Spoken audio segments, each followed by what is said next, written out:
संस्कृत के उपसर्ग। संस्कृत में उपसर्गों की संख्या 22 यानी कि 22 होती है, जो इस प्रकार है। प्रा, परा, अप, सम, अनु, अव, निस, निर, दुस, दुर, बी, आण, नी, अधि, अपि, अति, सु, उत या उद, अपि, अभि, प्रति, परि, तथा, उप। आज हम पढ़ेंगे उपसर्ग। उपसर्ग की परिभाषा यानी संस्कृत में कितने उपसर्ग होते हैं और उसकी डेफिनेशन बताएंगे।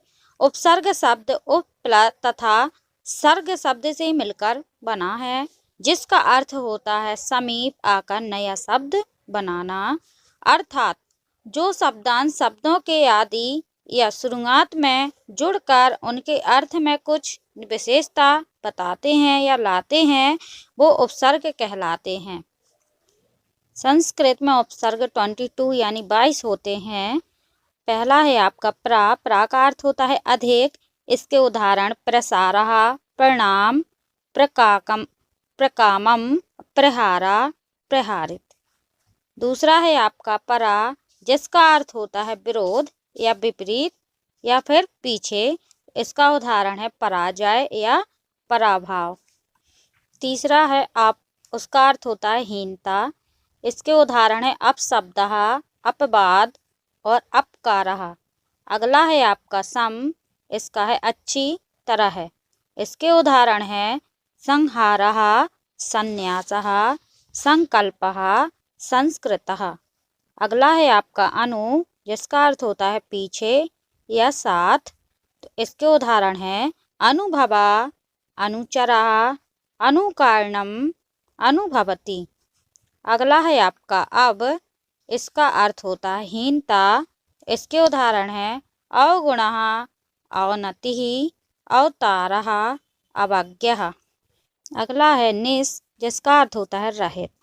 इसके उदाहरण है निष्कलंक, निस्तेजः, निस्तारः। अगला है आपका निर। इसका उदाहरण है बाहर। उदाहरण देखिए निर्गतः, निर्देशः, निरपराधः।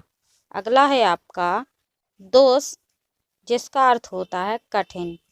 तो इसका है दुस्साहसः, दुष्कर्म, दुस्तरः, दुष्कारः। अगला है आपका दुर, जिसका अर्थ होता है बुरा। इसके उदाहरण है दुर्गति, दुराचारः, दुर्व्यवहारः। अगला है आपका वि, जिसका अर्थ होता है बिना या विशेष।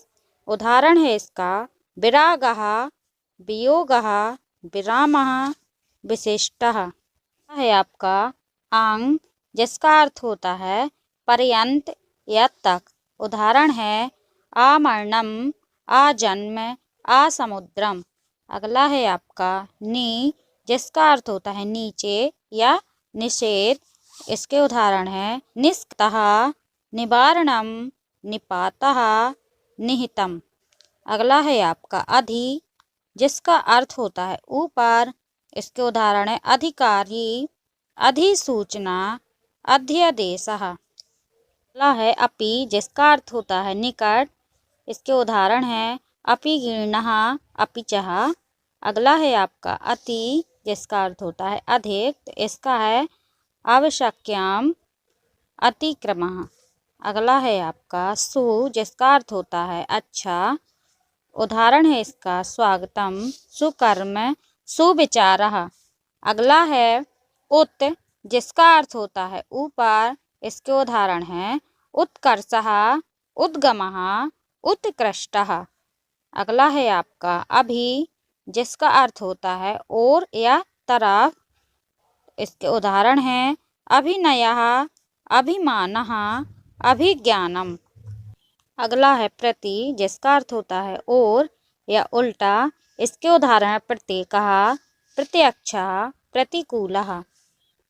अगला है परि, जिसका अर्थ होता है आसपास या चारों तरफ। इसके उदाहरण है परिहारः, परिभवः, परितापः। अगला है उप, जिसका अर्थ होता है समीप या छोटा।